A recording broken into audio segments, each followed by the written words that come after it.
mengenal 3 metode untuk perbanyakan sederhana terhadap pembibitan pisang. Ada metode bib, ada metode kita Pip. pip, satu lagi kita split gitu ya. Saya ingin fokus di tahap pertama ini dengan metode bib. Bib itu adalah bonggol yang diambil dari indukan yang sudah terbukti produktivitasnya tinggi.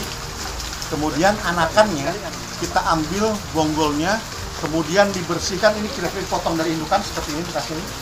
Diambil dari bonggol indukan, kemudian semua yang menempel pada dia, termasuk akar dan lapisan kulit terluar, itu dikikis habis. Kenapa perlu dikikis habis? Karena ini untuk memastikan ketika ini nanti dikembangkan, dia tidak membawa patogen atau penyakit-penyakit yang ada di kebun induknya. Nah, setelah dibersihkan sampai pada lapis paling atas, jadi tidak ada lagi batang ininya, batang semu yang sejatinya adalah daun, sampai habis. Kemudian setelah dibersihkan semua akarnya, dilakukanlah proses merusak apical meristem. Apical meristem adalah titik tumbuhnya tanaman pisang ini, biasanya ada di tengah. Dari sini biasanya dia akan tumbuh sebagai, nah mungkin ini contohnya. Kalau dibiarkan apical meristemnya tidak dirusak, maka dia akan tumbuh dari titik tengah itu. Seperti itu kira-kira. Ini kebetulan varietas Barino 01 yang akan di-launching tahun depan. Ini belum di-launching secara resmi oleh pemerintah, tapi alhamdulillah di sini sudah hadir. Nah, dengan dirusaknya apical meristem, maka si bonggol yang akan kita jadikan induk, padahal dia umurnya baru sekitar 2 bulan, 3 bulan, dia akan muncul tunas-tunas baru nanti. Dimulai dengan tumbuhnya akar-akar baru, nah seperti ini. Ini contohnya akar baru ini. Meskipun akar yang lama sudah kita matikan, sudah kita bersihkan, ini baru 2 hari. Karena ini dirangsang dengan ZPT ala rumahan, ZPT alami yang berbahan baku mudah ditemukan. Dalam waktu 2 hari sudah muncul bakal akar yang baru. Bakal akar yang baru ini nanti akan diikuti dengan munculnya tunas-tunas baru. Ini bakal akar juga. Nanti akan muncul 5 sampai dengan 10 mata tunas baru yang nantinya ketika dia sudah mulai muncul 3 daun, itu sudah bisa di-split lagi sebagai tunas baru, sudah bibit baru. Nanti tunas barunya ya bisa, nanti kita bisa lihat, nah mungkin seperti ini contohnya. Ini contohnya. Ini adalah metode bit yang sederhana. Ini saya gunakan pohonnya pohon pisang ketan. Kalau bisa coba dibongkar aja, nggak apa-apa. Yang ini dibongkar.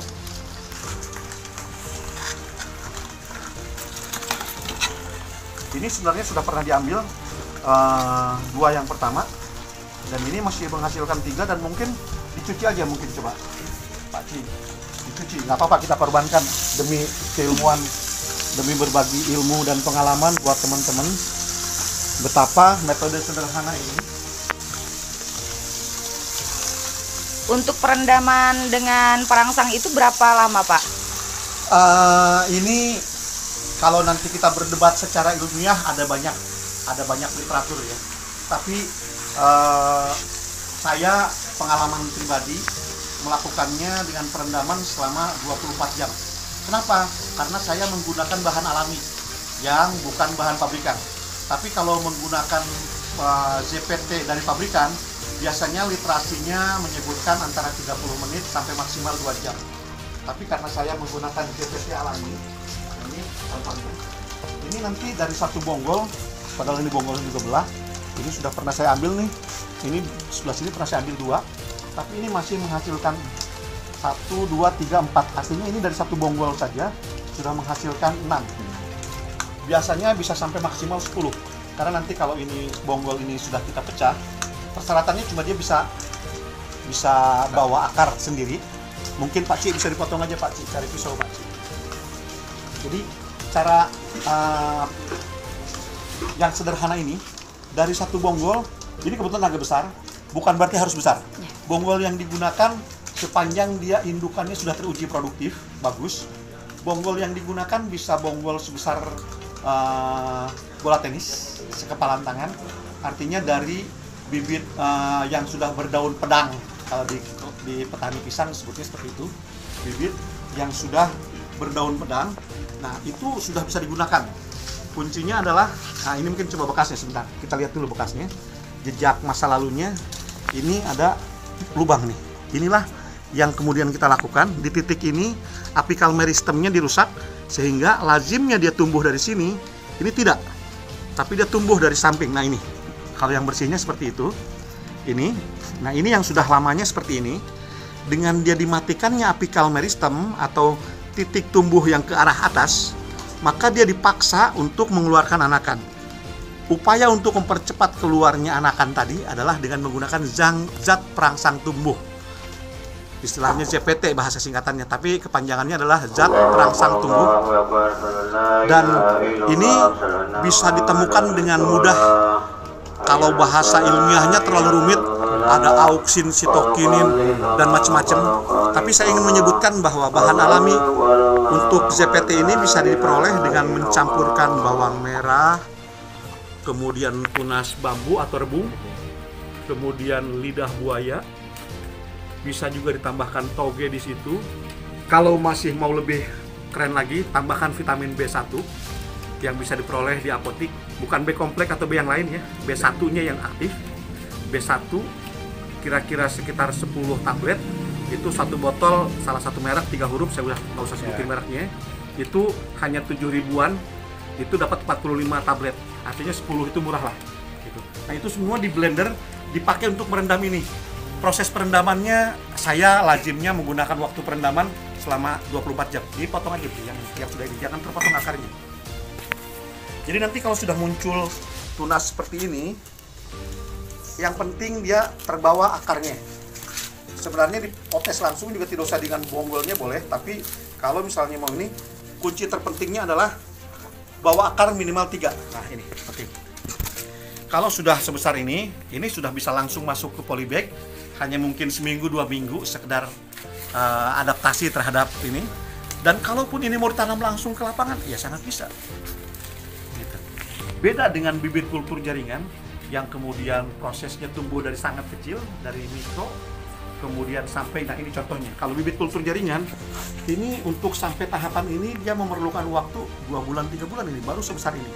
Tapi kalau dengan teknik yang sederhana, teknik bit ini, kita hanya dalam waktu 2-3 bulan sudah bisa menghasilkan bibit sebesar ini, sudah siap untuk ditanam di kebun. Kalau mau lebih disederhanakan karena misalnya masih belum ada musim hujan, tanam dulu di polybag sampai jauh lebih besar, silahkan untuk memastikan bisa disiram. Nah, metode ini sederhana, kultur jaringan bisa murah kalau jumlahnya banyak. Waktu awalnya yang cukup lama karena itu memerlukan waktu paling cepat 6 bulan. Sementara ini 2-3 bulan kita sudah bisa menghasilkan 5-10 anakan dari satu bonggol indukan. Jadi mungkin ini bisa menjadi inspirasi untuk teman-teman yang belum melakukannya, karena saya yakin udah sangat banyak petani yang melakukannya. Tapi jika belum, yuk kita gunakan metode sederhana ini. Hanya dengan metode yang bisa dilakukan dengan peralatan sederhana, bongkar bonggol anakan dari indukan, bersihkan dari semua apa yang ada di bonggolnya, termasuk tanah yang tersisa dan akar-akar yang ada. Setelah dibersihkan, kupas habis sampai kemudian seperti ini. Kira-kira penampakannya seperti ini. Kupas habis, bersihkan, tidak lagi akar, tidak ada lagi batang tunas daun ke atas, dan apical meristemnya dirusak, dibolongin seperti ini. Dengan dia rusaknya apical meristem, maka dia akan dipaksa untuk muncul tunas dari samping, dari sekelilingnya. Pohon ini sudah diambil 2, dan hari ini kita menemukan 4. Jadi artinya dari satu bonggol ini ada 6 sudah anakannya. Dan dengan cara sederhana ini, kemudian apical meristemnya dimatikan, dia akan dipaksa muncul anakan-anakan dari sebelahnya, dari sekelilingnya. Cara ini sederhana, bisa menghasilkan 5-10 anakan dari bahkan bonggol pisang yang belum berbuah dan baru berdaun pedang. Jadi umur sekitar anakan 2-3 bulan yang tingginya masih kurang dari 1 meter. Saya kira itu ya Mbak ya, cara penjelasan sederhana. Kalau kurang memuaskan, yuk kita praktek bareng lah. Pintu rumah saya selama matahari terang terbuka terus. Ya.